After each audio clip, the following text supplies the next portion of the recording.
आज हम लोग यूपी बोर्ड जो क्लास 10th का 2024 में साइंस का पेपर हुआ था, जिसका कोड क्या था 824 IN था, उसका हम क्या करेंगे, हल देखेंगे।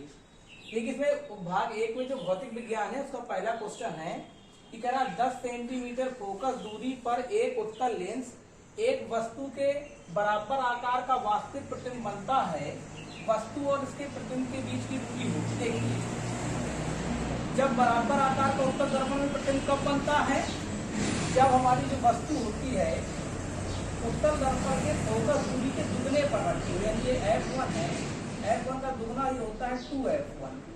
जब कोई वस्तु 2F1 पर रखी होती है तो उसका बराबर आकार का क्या बनता है, वास्तविक प्रतिबिंब बनता है। तो इसकी फोकस दूरी कितनी है, 10 सेंटीमीटर।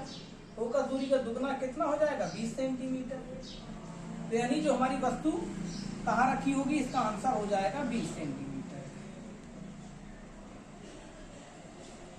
अगला करा एक उत्तल दर्पण द्वारा उत्पन्न आवर्धन सदैव होता है। देखिए उत्तल दर्पण में सदैव प्रतिबिंब जो होता है वस्तु के आकार का छोटा बनता है, तो इसका आवर्धन सदैव 1 से कम होगा। इसका जो आंसर होगा, इसका आवर्धन सदैव 1 से कम होता है, सदैव 1 से कम होता है। अगर समतल दर्पण होता तो 1 होता है।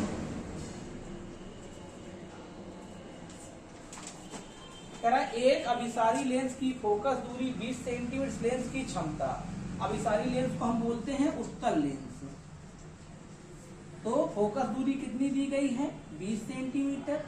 उत्तल लेंस की फोकस दूरी धनात्मक होती है, इसकी क्षमता ज्ञात करनी है। तो लेंस की क्षमता का फार्मूला होता है P बराबर, अगर फोकस दूरी सेंटीमीटर में तो 100/F, तो 100 F की वैल्यू 20 पंचे 100।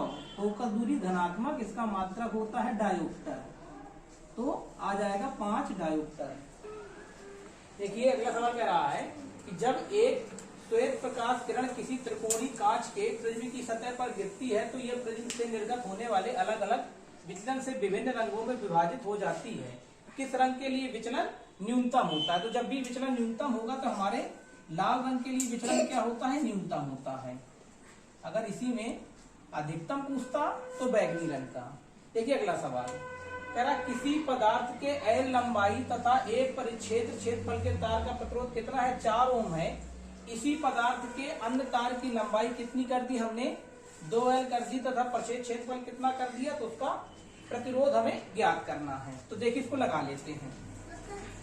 जो पदार्थ है इसकी लंबाई कितनी दी गई है, L बराबर दी गई है L, और क्षेत्रफल कितना दिया गया है, A दिया गया है, और प्रतिरोध कितना दिया गया है, 4 ओम दिया गया है। देखिए पदार्थ वही है, तो किसी भी पदार्थ का जो विशिष्ट प्रतिरोध होता है सेम होता है। चालक तार की लंबाई पर निर्भर नहीं करता। रो बराबर सूत्र होता है हमारे पास RA/L। तो रो बराबर R की वैल्यू कितनी है, 4A/A है LL, इसको हमने समीकरण 1 मान लिया। फिर कह रहा है इसी पदार्थ के अन्य तार की लंबाई, अब लंबाई हम कितनी कर दे रहे हैं, लंबाई अब हो जा रही है 2L, दुगनी कर दी जा रही है, और क्षेत्रफल क्या किया जा रहा है, आधा कर दे रहे हैं। तो हमें क्या करना है, प्रतिरोध हमें ज्ञात करना है। तो पदार्थ वही है, तो किसी चालक का विशिष्ट प्रतिरोध पदार्थ की प्रकृति पर निर्भर, पदार्थ सेम है तो रो सेम होगा, RA/L। तो रो R हमने R' माना, A क्षेत्रफल कितना हो गया, A/2, और लंबाई हमारी 2L हो गई है। ये इसको हम लिख दें, रो बराबर R'(A/2) और पूरे के बटे में L, 2L। गुणे में तो पलट जाएगा, तो रो बराबर आ जाएगा R'(A/2) गुणे ये हो जाएगा 1/2L। तो रो बराबर आ जाएगा R'(A/4L। इसको समीकरण 2 मान लें। अब समीकरण 1 में समीकरण 2 का भाग दे दें। समीकरण 1 भागे 2 करने पर, तो जब हम समीकरण का भाग देंगे तो समीकरण 1 है रो बराबर 4A/L, और यहां भी रो है, और ये है R'(A/4L। रो से रो कट जाएगा, यहाँ आ गया 1, ये 4a/L भाग है, इसको गुणे में करेंगे तो संख्याएं पलट जाती हैं। 4L/R'(A), L से L कट जाएगा, A से A कट जाएगा, तो ये आ गया 4 चौको 16/R', तो R' बराबर हमारा आ गया 16 ओम। तो इसका प्रतिरोध कितना हो जाएगा? 16 हो जाएगा। आंसर है ये आ जाएगा 16 ओम।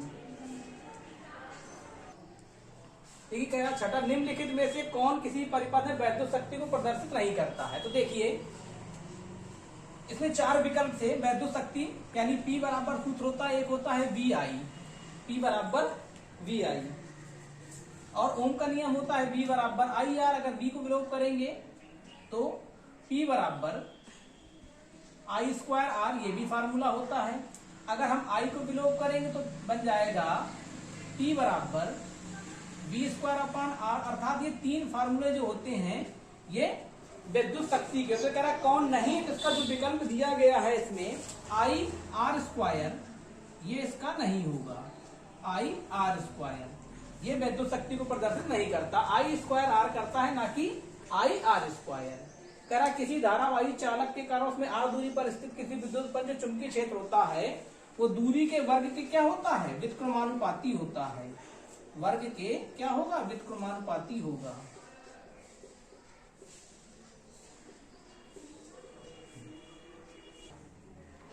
कह रहा हाइड्रोजन आयन की प्रकृति होती है, हाइड्रोजन आयन की प्रकृति हमारा क्या होता है? अम्लीय होता है। कह रहा धावन सोडा के एक अणु में जल के अणुओं की संख्या होती है, इसमें जल के अणुओं की संख्या 10 होती है, क्योंकि धावन सोडा का सूत्र होता है Na2CO3 × 10H2O। तो जल के अणुओं की संख्या कितनी होती है? 10 होती है। कह रहा निम्नलिखित में से कौन अधातु, इसमें 4 विकल्प है, इसमें जो अधातु होगा हमारी हीलियम होगी, हमारी हीलियम होगी। कह रहा धातुओं के लिए कौन सत्य नहीं है? इसमें 4 विकल्प में होगा धातुएं सदैव संयोजक यौगिक बनाती हैं, ये असत्य है। धातुएं सदैव सहसंयोजक यौगिक बनाती हैं, ये गलत है, क्योंकि धातुएं आयनिक बंध भी बनाती हैं।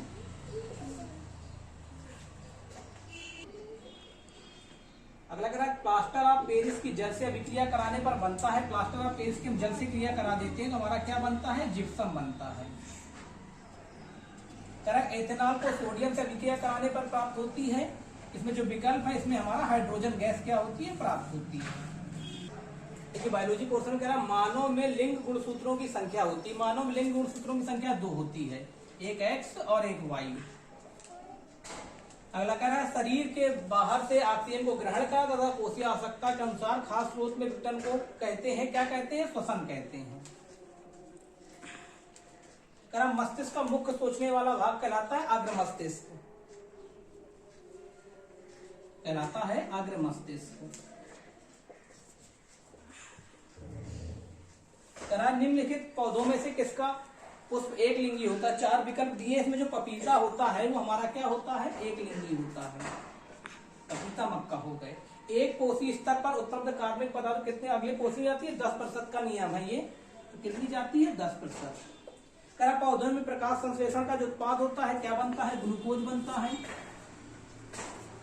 ऑक्सीजन बनती है और जल बनता है। लास्ट करा निम्नलिखित में से कौन पादप हार्मोन्स नहीं है? इसमें 4 विकल्प दिए हैं, लेकिन जो एस्ट्रोजन है ये हमारा पादप हार्मोन्स नहीं होता है, मानव हार्मोन्स होता है। पादप एथिलीन, ऑक्सिन, जिबरेलिन, साइटोकाइनिन।